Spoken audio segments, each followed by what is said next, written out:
So many markets across the world are monopolized, and to be quite frank, the consumer is paying the price for that. Sphinx is an effort to democratize access to the commodities trading world and the derivatives that power it. These assets never stop moving, and they deserve a market that also never stops moving. People would say, well, no, these are on exchanges, and we can see the price every day on Bloomberg, but you're saying there's a lot of control in this centralized power. The powers that control these assets and control the exchanges that trade them, they have no incentive to evolve on behalf of the consumer, and that's really where we saw not only the problems, but also the opportunity. The time for disruption is now, and we're really excited to be at the forefront of that. What do you think this looks like a year from now if you get it right? We decided to build our own layer 1 blockchain. I want to see the next NASDAQ built on this infrastructure. I want to see the next NYSE for trading securities. If we can become the ecosystem and the infrastructure for traditional finance, that's the dream, that's the goal. And if we really want to go compete with the big boys, there's no choice. The quote from one of my mentors, talk is cheap, but it takes money to buy whiskey in West Texas. You better have something to back up what you're gonna do. We're not another DeFi exchange. We are truly creating something new. There's so many great people surrounding this thing, and I can't thank my team enough, because when we do launch, everybody's gonna be blown the hell away. It looks incredible, it works great, it's gonna be really crazy, and it's gonna change the world.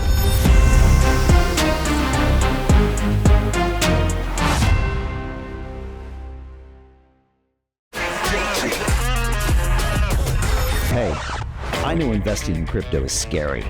It takes a real leap of faith because there are so many scams, rug pulls, and bad actors out there. It's a dangerous business, which is why 95% of people lose all their money. Well, that's why I created the London Real Investment Club, so you can access the hottest deals on the planet and use the crypto bull market to create the generational wealth that you deserve. Join my team of over 100 people from around the world that are making millions of dollars behind the scenes investing in blockchain, AI, Web3 games, DeFi, Bitcoin, and more. Don't miss out. Click the link below to book a call with one of my team now. But hurry, this bull market will end soon. I know investing in crypto can be scary. That's why you gotta join the investment club. Pull the trigger. Let's do this.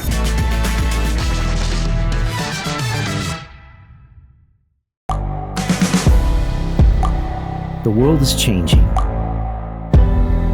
Inspiration is everywhere. It has never been so easy to connect, share, and bring people together.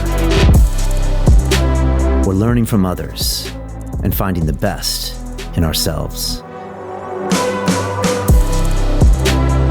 Challenging our beliefs, sharing our vulnerability, overcoming our fears, transforming ourselves so we can transform the world. How far can we go? This is London Real. I am Brian Rose. My guest today is...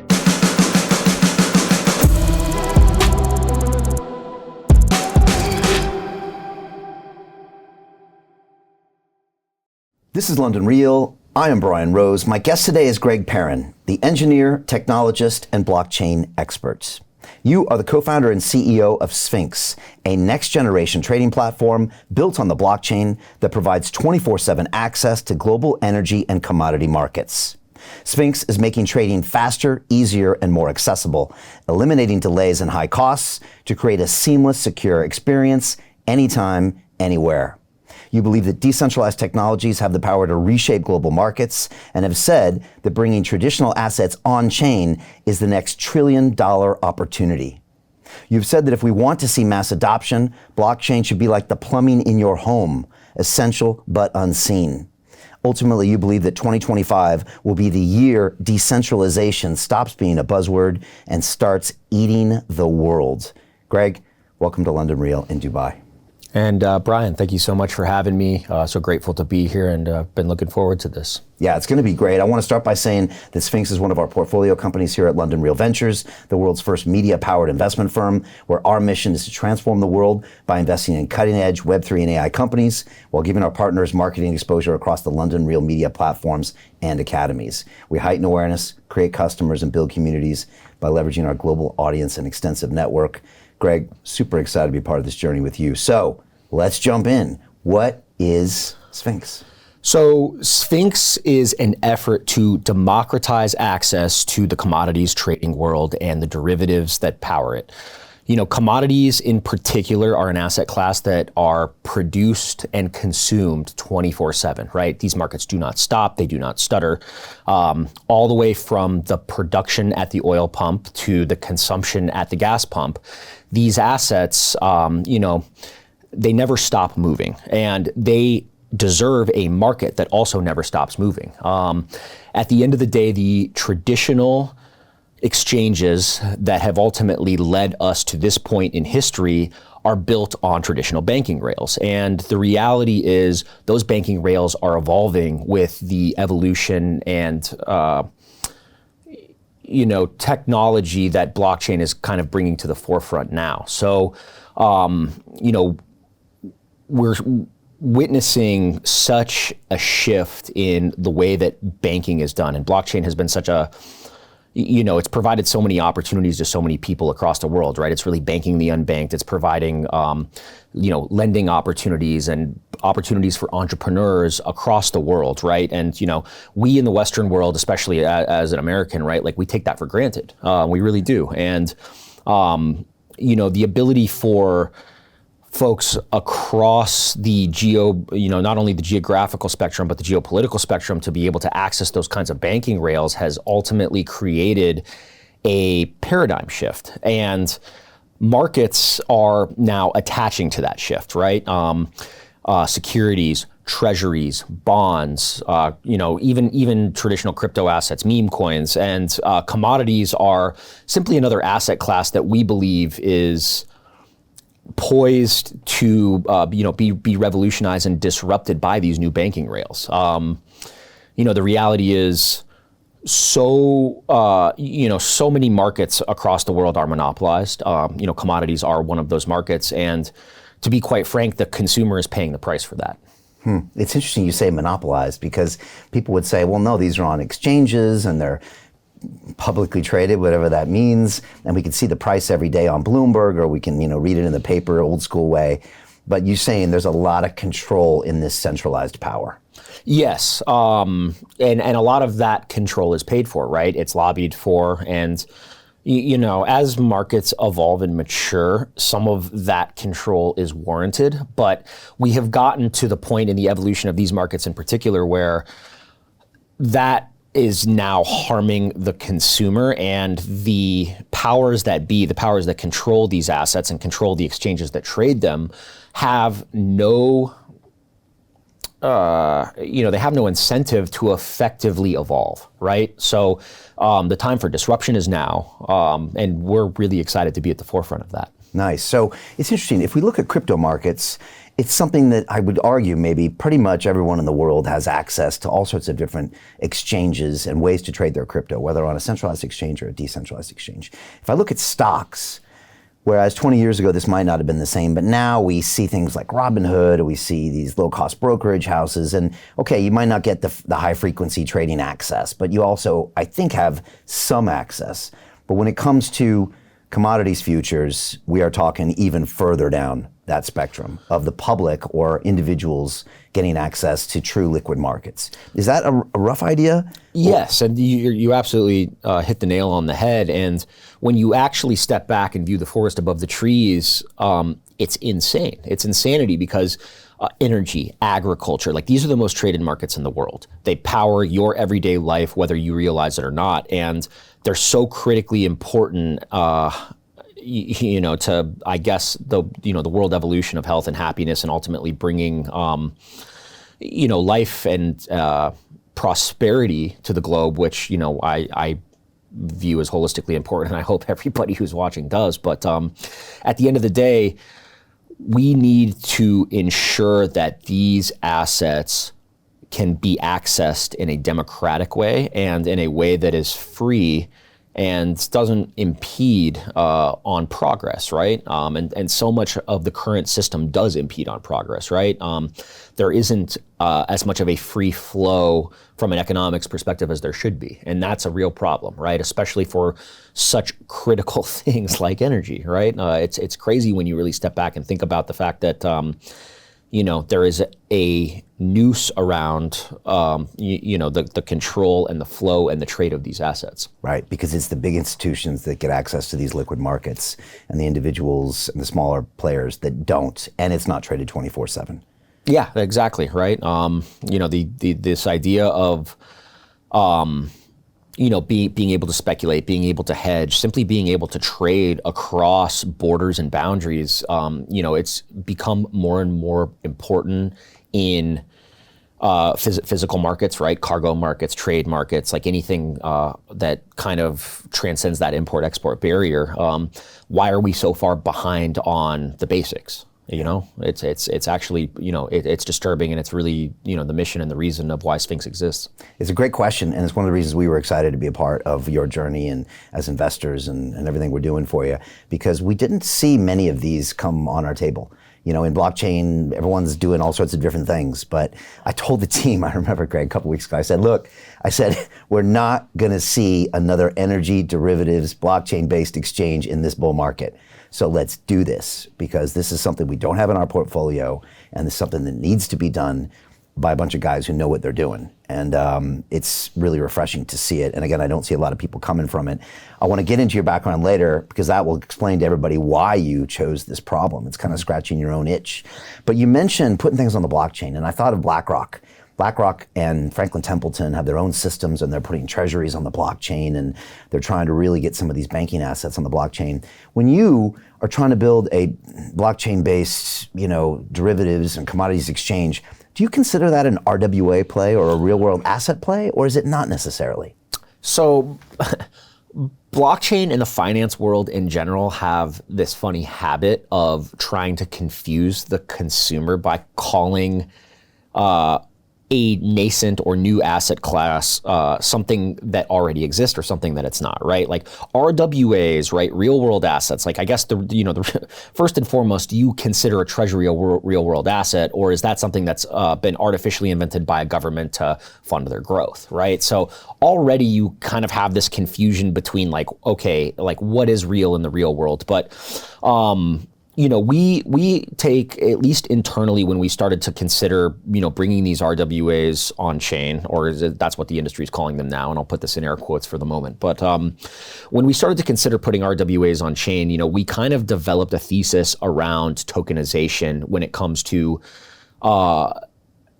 the existence of them in terms of their lifetime, right? Like, assets that are ephemeral or, have effectively a short shelf life, especially for buoyant and liquid markets, these are very, very difficult to tokenize at scale, right? When I start to consider a barrel of oil or a bushel of wheat, to effectively tokenize, 1 million or 10 million or even $50 million, like, I can do that, right? That's not necessarily what I would consider difficult. You find the right players, you find the right ways to verify, and then all of a sudden you can cryptographically secure these assets on chain. But the problem, really is that these markets are so big compared to the crypto markets, right? Crypto right now, in terms of its real market cap, is about 3 trillion. On the notional is much higher when you start to consider all the derivatives, but the notional value of energy, it's $130 trillion market. Like, you start to think about tokenizing that, and you go start talking to the Shells, the Conocos, the BPs of the world, and all of a sudden you realize that, hey, even if we could tokenize this, what is the point if that barrel of oil is going to be pumped out of the ground and then consumed in a short period of time? And the same goes for agriculturals. What's really fit for tokenization are long, kind of like long tail assets, right? The treasuries, the bonds, the real estate, things that have this longer shelf life. They're so ripe for tokenization, and that's really what the industry has focused on up until this point, right? The BlackRocks of the world are tokenizing money market funds, treasuries, bonds, all the things that you previously mentioned. But these short tail assets and these short tail commodities, like, they have effectively been ignored because no one has thought through the mechanics of what tokenization looks like. And even when we were starting Sphinx, we did go talk to Shell. We went and talked to BP. We went and talked to all these major players, and we really came to the thesis that you can bring something on chain without tokenizing it. You can bring a very transparent, clear trade execution, clearing, and settlement mechanism when it comes to the trade life cycle of some of these assets without having to necessarily tokenize them. And we think that so many projects, especially that are dealing with commodities, have taken a misstep in this because, again, and investors have been short-sighted in this as well, in the sense that, again, to create a small market with these tokenized assets that are short tail, it's not necessarily a trivial problem. But when you start to consider the actual size that you would need to power a global marketplace for something like spot or derivatives, we believe it's a zero-sum game. Okay, I like that, because sometimes in this space you get people that are tokenizing just for the sake of tokenizing and put it on the blockchain just to say they put it on the blockchain, and there's no point in it, right? They're just riding maybe the latest buzzword. Yes. But it actually doesn't make practical sense. No, it doesn't. And, the finance industry that we are trying to disrupt, there's a lot of things that, that they've gotten wrong in the evolution of their business. But one thing that they did get right is, creating digital representations of physical assets. That's, it's something that, again, people are attaching to because it is the, flavor of the week.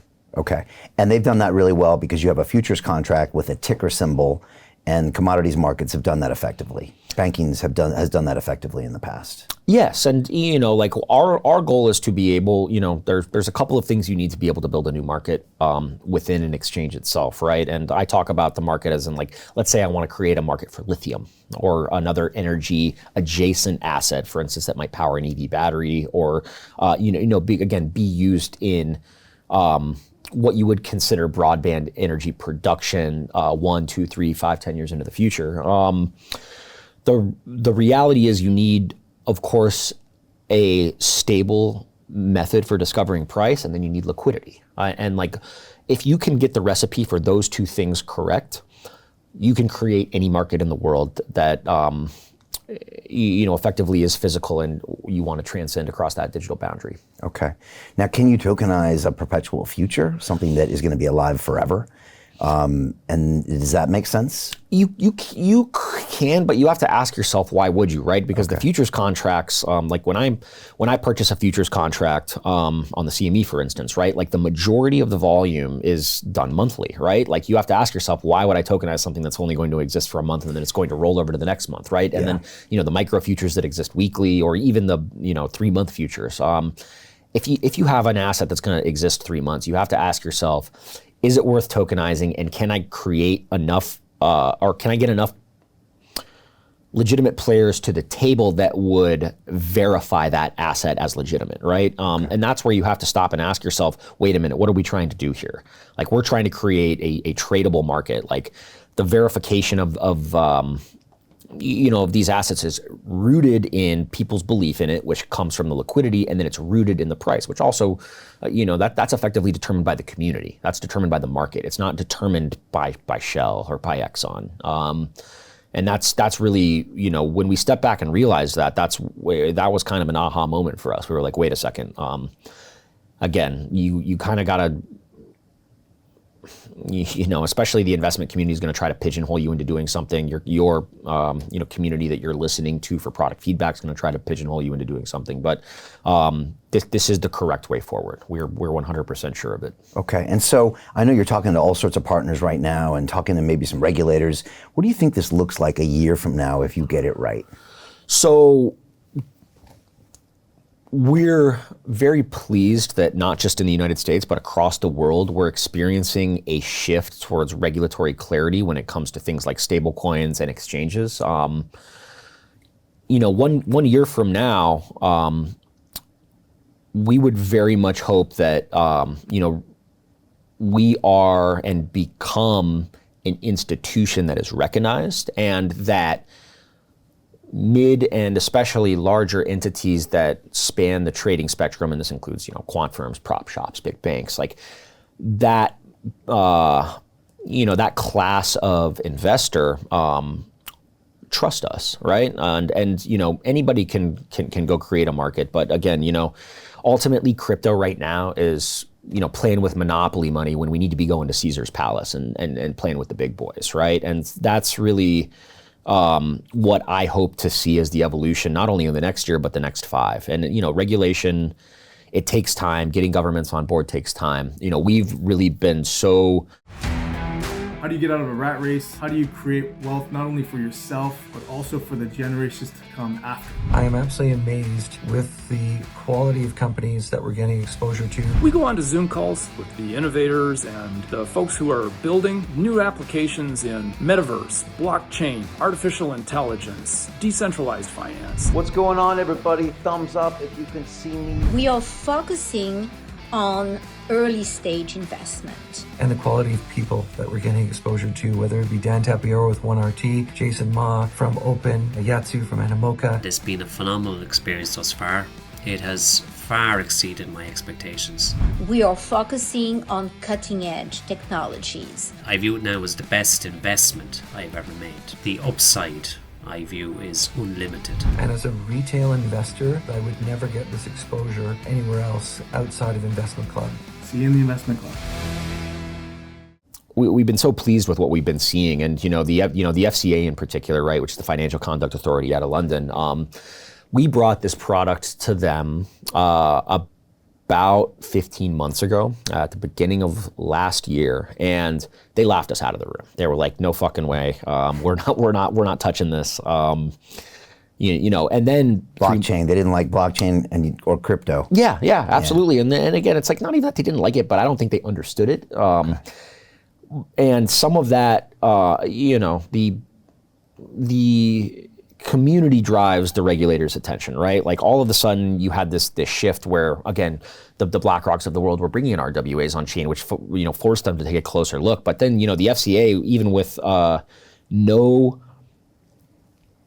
influence from us or from any of our partners, came back to us and said, "Hey, we think we can regulate this. We want you to come be part of the Innovation Pathways program," which is effectively a digital sandbox as well as a direct access point to regulators to help push products like ours through the keyhole of regulation to influence mass adoption, right? And there are so many organizations in the world that use that as a, kind of use that as a flag in the sand to even justify access, right? I can't go to the Goldman Sachs of the world without that. So, we want to continue to be on the forefront of those conversations. We want to help shape policy. And at the end of the day, everybody in crypto is scared, at least what I would consider, the consumer community, right? Like they're frightened of regulators and rightfully so, right? With, especially with the previous administration, all the Wells notices that were handed down and, all of the issues with Coinbase and Uniswap and all of, these ultimately wonderful companies that are pushing the envelope to be regulated the way they have and relegated the way they have. The community was fearful, but, it is a matter of education. Again, we're seeing this very historic deregulation, not just in the US, but across, I think, global markets right now. And again, our focus is on ensuring that we can bring this industry into, the next century in a way that's not only responsible for the institutions, but responsible for the consumers too, right? Because consumer protections are important, right? We've seen so many instances across, across history from, the advent of Dodd-Frank to the, collapse of companies like Enron that really, really harmed consumers. So it's not like the regulators are wrong in their fear and in their approach, but they do take massaging to understand what we are ultimately bringing as benefit, and that's something that again we're so focused on as an organization, right? And I do think it's something that sets us apart. Okay, so the FCA is coming around and asking you questions and inviting you to be part of their digital sandbox, which is super cool. In the US, you mentioned since the new administration, we've seen lawsuits dropped against Coinbase, against Gemini. Uniswap just got dropped. Okay, nice. Uniswap, Robinhood, and a few others, I think, which is really encouraging. How are you finding the regulation in the US at this point? I know it's still early, but and where do you think it might go? You know, when I started my journey in crypto, which was back in 2015, where it again was this very pirate-like industry, and then it became almost taboo, right, to work in it, especially as a U.S. person's, right? If you're getting debanked, and if I go tell my traditional finance friends that I work in crypto, they're like, I don't want to necessarily associate with you too. Then all of a sudden, it evolving to this place where it's becoming more widely accepted. I couldn't be more excited about that, right? Like as a U.S. person's, like I love doing global business. I love global people. I'm very much a globalist. But at the end of the day, I want to be able to bring that technology home. I want to be able to go home and hang out with my family, my parents, my friends, and to even have the opportunity to be able to do business in the U.S. is so exciting to me. And I do think that the SEC and the CFTC are starting to come around, and some of that is due to the new political administration in the executive branch, but some of that is also just the force of the consumer. The consumer is so important, and thank God that we live, in a society where that voice is heard and understood, and really helps shape a lot of policy. I mean, I think it was all of the pro-crypto candidates got elected. Yes. At least that's what Stanford Crypto and these other lobbying groups said, and I think the Stanford Crypto and some of those other groups really showed how powerful they are, and I think people are scared of them a bit in DC, and I like that. Stand with Crypto it's a beautiful organization, and their tactics were excellent, right? So Stand with Crypto was, excuse me, they were sponsoring watch parties for all of the debates, and what they would do is they would give out, if you agreed to host a watch party, they would give you a $50 gift card for pizza, for California Pizza Kitchen or Domino's or whatever. And so all of the people across the U.S. were having these like huge watch parties to especially the pro crypto folks who knew what Stand with Crypto was, which was I'm sure Coinbase was probably one of the main funders, yeah. But man, they got very creative with how they attracted the public's attention, and they did such a great job with it. Again, I hosted the watch parties, right? I didn't even care about the pizza. I was just like, hey guys, let's all come actually learn about this and listen to it. And I don't even I live in Denver, right? But I don't live in a New York or Chicago or one of these main financial hubs, and I do go there quite often. But even being able to educate my friends, my neighbors, the folks that are I guess in my very close orbit on a day-to-day basis was, it was very encouraging. I had the woman that orange pilled Donald Trump here in that chair about 2 weeks ago. Her name is Tracy Hoyos Lopez, and she was one of the people, along with the guy that runs the Bitcoin conference, that got him to Nashville and got Trump the check for $25 million, which was the biggest industry check he received. At least she's pretty sure about that. And she was just talking about the process, and then they ran the crypto ball in DC. And again, really told people that, hey, this is important, and if you don't vote for crypto, then we know that, and we're going to lobby against you. And she was pretty resolute when it came to the results they had, and she said it was amazing to see who showed up to that crypto ball, because there's a lot of parties happening, and a lot of congressmen and senators came there. And she's like, yeah, time for you to kiss the ring. That's what she said. And I was like, okay, I understand how you feel, because if you're in the US the last few years, I mean, like you said, you've been doing this for almost 10 years. It's frustrating that something you're so passionate about that you see as an instrument of freedom, which the US is the one country in the world that should idolize, being demonized. And also the SEC prosecuting and persecuting people. It must be a nice feeling to see that it's kind of finally being acknowledged. Yeah, it's such a breath of fresh air, and we have now family and friends in my orbit, my partner's orbit, that also own a big chunk of Sphinx, and again, this is like real people's livelihoods you're playing with, right? And it's real people's freedoms, and it can't be overstated that the U.S. needs to become a leader to bring that innovation back there, right? So much of the innovation in this industry has gone overseas and gone abroad. So much of the talent has gone overseas and gone abroad. And again, as a globalist, I think that's partially a good thing. But the U.S. is, it's fallen behind in so many ways, and this is just another check in that column that's going to lead to undesirable outcomes 5, 10, 15 years into the future. Yeah, it's like the single biggest evolution of technology in human history, or in the last 200 years, that the U.S. didn't dominate. Yes. It's pretty much true. And it's such a missed opportunity. You might argue is one of the greatest inventions of all time. You could say it's more important than the wheel and the fire. It's how humans provide value to each other. And yet the U.S. missed it, or is in the process of missing it. So it's great to see it coming around. I want to get back to what Sphinx looks like in 1 year. If I had to drill down and see what are you guys actually doing, what would I see? Would I see billions of contracts being traded on certain energy derivatives, on certain futures contracts? What would it actually look at like from, say, a consumer perspective or an energy producer's perspective? What do you think it looks like? So, I do want to take a second and talk about energy as a whole, right? Like, so much of our team and so much of my origins come from the energy industry, right? So we chose strategically that as an asset class, not only because of our connections and our deep understanding, but also because, energy producers are, they're some of the first pioneers and some of the first cowboys, right? When you look at how the oil industry evolved in the US, right? Like the folks that were out, drilling, they have an attitude about them that leads and, I don't want to say incentivizes, but innovation is in their blood, right? I would not argue the same for farmers, right? Farmers, like, it's a little bit of a slower industry. It's in our opinion, it would have been much harder to penetrate. So we decided to focus on energy in a big way. And the reality is the world's transitioning away from oil and natural gas, right?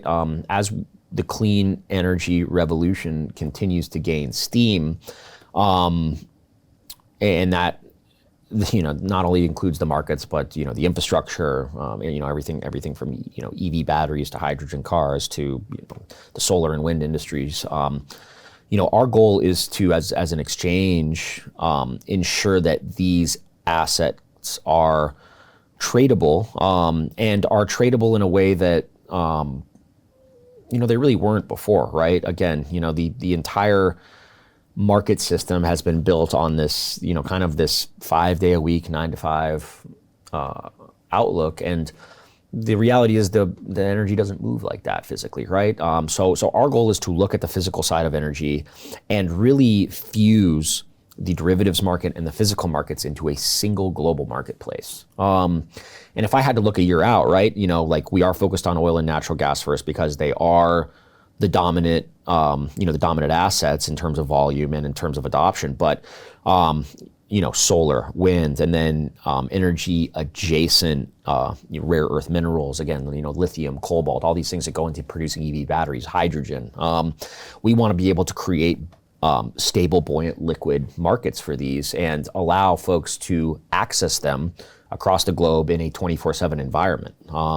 It's so critical for our evolution and the evolution of these markets.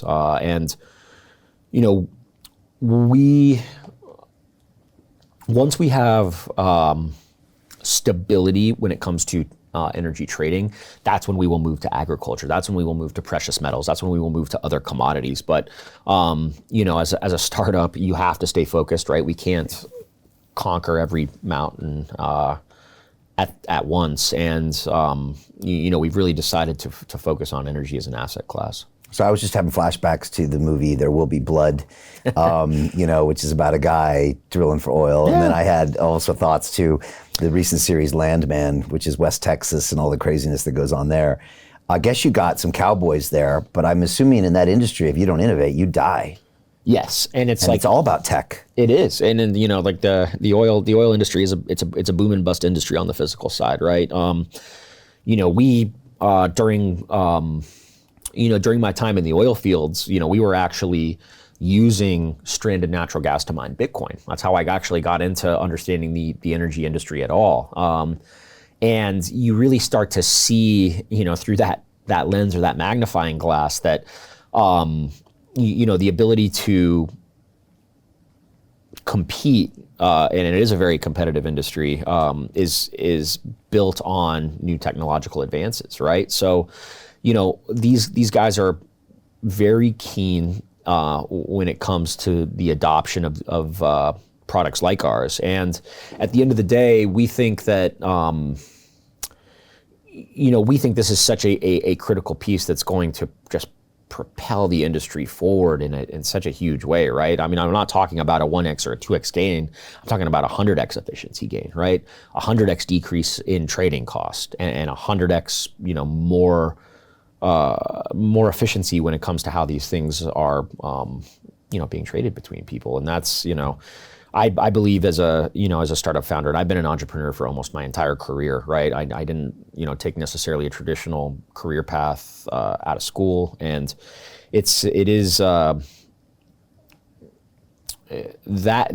efficiency gain, right? Like the ability to be able to disrupt at that 100x level is so critical to a startup's success or potentially failure. Yeah, 100x is huge, and I guess the blockchain has a big part to play in that. They always said in tech you need something 10x better to replace the incumbent. It's probably about right.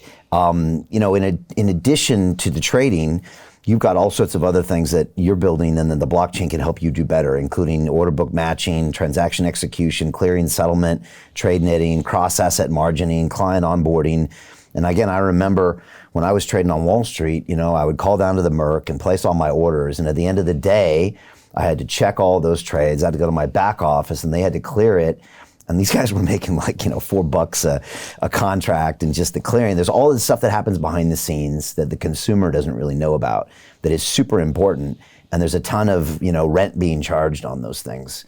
And so I think one of the things that Sphinx is going to do is drop all of those costs significantly and speed up those processes and even make them better, right? Yeah, we want to disintermediate and provide as much transparency and direct access to these markets as possible. When you go trade on the Chicago Mercantile Exchange or the Intercontinental Exchange, or even as you go out into the east, the Guangzhou Commodities Exchange, the Shanghai Futures Exchange, they're all set up the same way, and they all suffer from the same inefficiencies, right? So being able to disintermediate, to be able to remove this layer of inefficiency, and a lot of that is provided by Advent and blockchain, that's really going to provide benefit that's ultimately passed on to the consumer, right? The reality is, right, even for oil right now on the CME, if you're a non-member on the CME and you have to be a member to trade directly, the cost is $1.50 a contract, and they're trading 6 million of these contracts per day, and that's just for one grade of oil.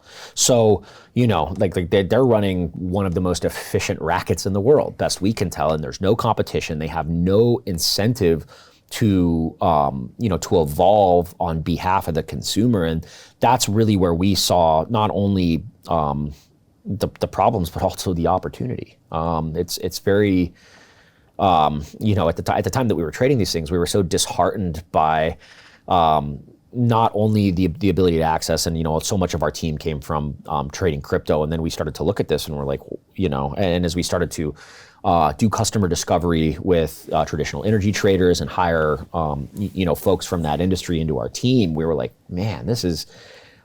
We were dumbfounded, right? We were flabbergasted by the realities of trading these things, right? And there's so much that goes into it, and it can be simplified so much. And that's ultimately benefit that we, as a company that wants to operate responsibly, we want to pass that benefit on to the consumer, right? Like that saving should be with the consumer so they can redeploy capital more efficiently. And so ultimately, the markets can become more liquid, more fluid.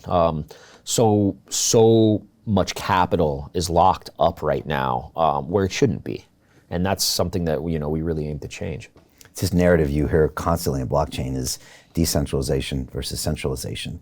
And we complain about the banks who kind of have captive customers. We complain about big tech who have these captive customers. And, it's interesting because blockchain I never thought about it going after the centralized exchanges. We think about these other places for information, but that's ultimately what that is.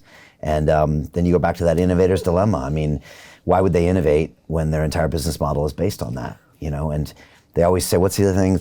It's very difficult to convince a man that what he's doing is wrong if that's where he gets his paycheck, And so you got these things working together, and I know these institutions, they're literally institutions, They are the place to go. It's the only shop in town, and it's been around for 100 years, and it's gotten really big the last 20, 30, 40 years.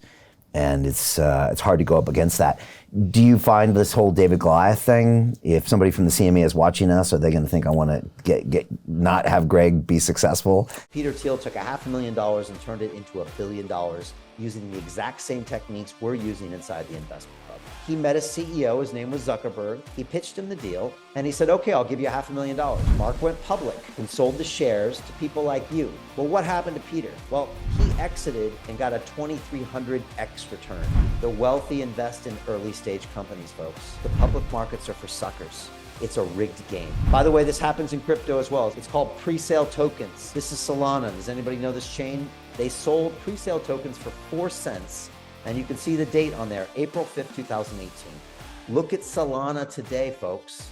That thing's up over 1,000x. The media and Wall Street and all these hype people get you to buy the top. Meanwhile, they put their clients in at the bottom and they use you for liquidity to make their clients rich. You can play this same game. You just have to have the financial education and the deal flow. That's it. We want to position ourselves, especially in the early days of this, to be an alternative and adjacent marketplace, not necessarily a direct competitor, right? Like the CME is an institution, and we want the CME to exist. We actually want the CME to exist because that provides the differences in price and in volume and in product from our exchange to theirs provides arbitrage opportunities for traders, right? And so much of that value can be captured, and that actually makes markets more efficient, right? Like that, the ability to discover prices across multiple exchanges makes markets more efficient, and it's so critical to market operations. And you see it very fluidly in crypto, right? If you have Bitcoin on exchange A trading at 90,000 and Bitcoin on exchange B trading at 85,000, like those markets equalize, right? And market participants that have access to both markets can actually earn very serious yield by trading across those exchanges, right? So it's good. It's very good for the traders that we have multiple marketplaces. And again, by offering a venue that is accessible 24 hours a day, 7 days a week, that allows traders that traditionally trade on the CME to come offload basis risk, asymmetric risk, whatever their risk is in that moment, or through their eyes. We need to ensure that, and again, I think it comes down to market responsibility to ensure that there's the ability to be able to kind of reduce that risk at the end of the day, right? And on the CME now, right, when an exchange closes, and you see this in the securities exchanges like the NASDAQ or the NYSE, and then you also see it on the commodities side, right? The exchange closes. Now, the pipe that takes orders on that exchange continues to take on orders, but nobody knows what the price is, right? So you have all of these traders submitting, and they think they may have alpha one way or another on which direction the asset's going to move. But at the end of the day, the inability to understand the price from the market's perspective causes huge gaps up and gaps down in the market. When you're staring at the trading screen and you see that big jump in the candle from Friday to Monday, like that inefficiency is represented there. And it's and again, like I think, blockchain provides this promise to help eliminate that. And it's, especially for something that's so critical to human survival like energy, right? Again, we got kids doing this with meme coins right now. Why the hell can we not do it with energy? It's bloody crazy. Yeah, I've had this guy, Anthony Pompliano, on my show. And we know Pomp. Yeah, he's huge, and he always tweets out on a Sunday when there's like a big news event in the world. of course, Bitcoin's reacting, and he's always like tweeting out like the bankers right now, just like their blood is boiling because they have to wait 24 hours to trade on this information. Yeah, it is ridiculous. And it's and Bitcoin, thank God, like Bitcoin's become a proxy for the global markets when it's the only liquid closed. Instrument, right? It has become a great proxy. Yeah, but it's also it's not the right proxy sometimes. So it's like it's the best they have. It's not. Yeah. It's not. It's like bad news. They sell Bitcoin. It's like that's not really what you want to sell. You might want to sell the S&P. You might want to sell some other things. So yeah, it's a long time coming that this stuff needs to be 24/7. Yeah, and we're very excited to be able to provide that. So much of crypto, not only from the innovative perspective, but also from the investment perspective, is focused on just doing the same thing over and over again, right? Like focused on creating the new L1 or L2, or To continue watching the rest of the episode for free, visit our website londonreal.tv or click the link in the description below.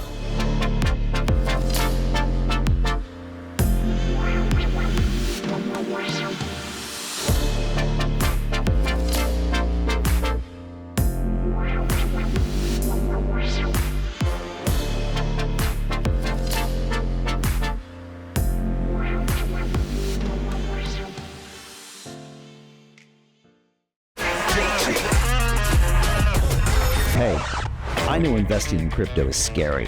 It takes a real leap of faith because there are so many scams, rug pulls, and bad actors out there. It's a dangerous business, which is why 95% of people lose all their money. Well, that's why I created the London Real Investment Club, so you can access the hottest deals on the planet and use the crypto bull market to create the generational wealth that you deserve. Join my team of over 100 people from around the world that are making millions of dollars behind the scenes investing in blockchain, AI, Web3 games, DeFi, Bitcoin, and more. Don't miss out. Click the link below to book a call with one of my team now. But hurry, this bull market will end soon. I know investing in crypto can be scary. That's why you gotta join the investment club. Pull the trigger. Let's do this.